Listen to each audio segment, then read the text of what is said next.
ನಮ್ಮ ಹುಬ್ಬಳ್ಳಿ ಧಾರವಾಡ ನಗರ ಕಮಿಷನರೇಟ್ ವ್ಯಾಪ್ತಿಯ ಅಶೋಕ್ ನಗರ ಪೊಲೀಸ್ ಠಾಣಾ ಸರಹದ್ದಿನಲ್ಲಿರುವಂತಹ ವಿಜಯನಗರ ಅನ್ನುವಂಥ ಒಂದು ಏರಿಯಾದಲ್ಲಿ 5 ವರ್ಷ ವಯಸ್ಸಿನ ಒಂದು ಮಗುವನ್ನು ಯಾರೋ ಎತ್ಕೊಂಡು ಹೋಗಿದ್ದಾರೆ ಅಂತಂದು ಅಲ್ಲಿ ಸ್ಥಳೀಯವಾಗಿ ಭಾಳಷ್ಟು ಗೊಂದಲ ಕ್ರಿಯೇಟ್ ಆಗಿತ್ತು, ಆತಂಕ ಕ್ರಿಯೇಟ್ ಆಗಿತ್ತು.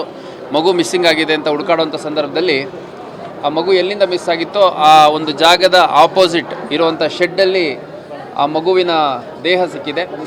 ಇಮಿಡಿಯೇಟಾಗಿ ಅಲ್ಲಿಂದ ಮಗುವನ್ನು ಆಸ್ಪತ್ರೆಗೆ ಶಿಫ್ಟ್ ಮಾಡಲಾಗಿ ಆ ಮಗು ಮೃತ ಹೊಂದಿದೆ ಅಂತಂದು ಹೇಳಿದ್ದಾರೆ KMC ಹಾಸ್ಪಿಟ್ಲಲ್ಲಿ. ಅದಾದ ನಂತರ ಅಲ್ಲಿ ನಮಗೆ ಸಿಕ್ಕಂಥ CCTV ಫುಟೇಜು ಮತ್ತು ಅಲ್ಲಿ ಸ್ಥಳೀಯರ ಒಂದು ಲೀಡ್ಸ್ ಮೇಲೆ ಆರೋಪಿಯನ್ನು ವಶಕ್ಕೆ ಪಡೆಯಲಾಗಿತ್ತು.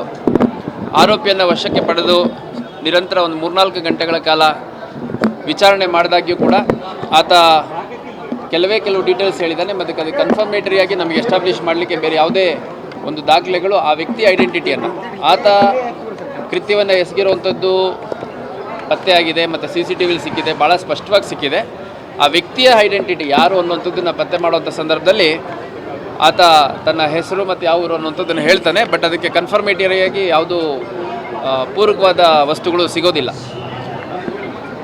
ವಿಚಾರಣೆಯಲ್ಲಿ ಆ ವ್ಯಕ್ತಿ ರಿತೇಶ್ ಕುಮಾರ್ ಅಂತ, ಸುಮಾರು 35 ವರ್ಷ, ಬಿಹಾರ್ ಮೂಲದ ಪಟ್ನಾದಲ್ಲಿರ್ತಾನೆ.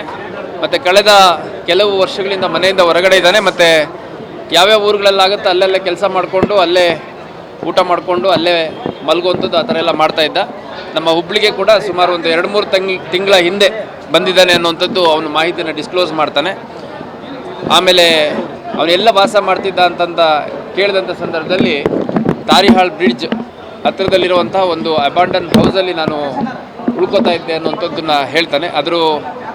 ಆ ಒಂದು ಮಾಹಿತಿಯ ಮೇರೆಗೆ ಆ ವ್ಯಕ್ತಿಯದು ಆಧಾರ್ ಕಾರ್ಡ್ ಆಗಲಿ ಅಥವಾ ಒಂದು ಬೇರೆ ಏನಾದರೂ ಐಡೆಂಟಿಟಿ ಅಥವಾ ಅವನು ಯಾರ ಜೊತೆ ಇದ್ದಾನೆ, ಅವನು ಬ್ಯಾಕ್ ಹೋಮ್ ಯಾರ್ಯಾರ ಜೊತೆ ಇರ್ತಾನೆ, ಅದನ್ನು ಎಸ್ಟಾಬ್ಲಿಷ್ ಮಾಡಲಿಕ್ಕೆ ಅಂತ ಅಲ್ಲಿಗೆ ಸ್ಥಳಕ್ಕೆ ಕರ್ಕೊಂಡು ಹೋದಂಥ ಸಂದರ್ಭದಲ್ಲಿ ಏಕಾಏಕಿ ಆ ಸ್ಥಳದಲ್ಲಿ ನಮ್ಮ ಪೊಲೀಸ್ ವಾಹನದ ಮೇಲೆ ಕಲ್ಲನ್ನು ತೂರಿ ನಮ್ಮ ಸಿಬ್ಬಂದಿಗಳು ಅಧಿಕಾರಿಗಳ ಮೇಲೆ ಹಲ್ಲೆ ಮಾಡಿ ಓಡೋಗ್ಲಿಕ್ಕೆ ಪ್ರಯತ್ನ ಮಾಡಿದಂಥ ಸಂದರ್ಭದಲ್ಲಿ ಅಲ್ಲಿ ಸ್ಥಳದಲ್ಲಿದ್ದಂಥ ನಮ್ಮ ಮಹಿಳಾ ಪೊಲೀಸ್ ಅಧಿಕಾರಿ PSI ಅನ್ನಪೂರ್ಣ ಅನ್ನುವಂಥವರು